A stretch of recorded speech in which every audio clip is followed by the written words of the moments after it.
हल्ली अमरावती शहरामध्ये दुचाकीचे चोरीचे प्रमाण फार वाढलेले आहे। यामध्ये चोरटे रात्री किंवा दिवसा भरदिवसासुद्धा घरासमोरून दुचाकी पळवून नेत असतात।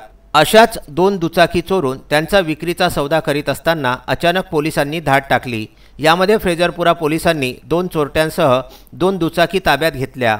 वडाळी उड्डाणपुलाजवळ दोन दुचाकी विक्री सौदा होणार याची गुप्त माहिती फ्रेजरपुरा पोलिसांना मिळाली होती। या घटनेमध्ये पोलिसांनी बनावट व्यक्ती पाठवून आरोपी सचिन प्रकाश आठवले राहणार जयंत कॉलनी आणि विक्की मारुती इंगळे राहणार गजानन नगर या दोघांना ताब्यात घेण्यात आले।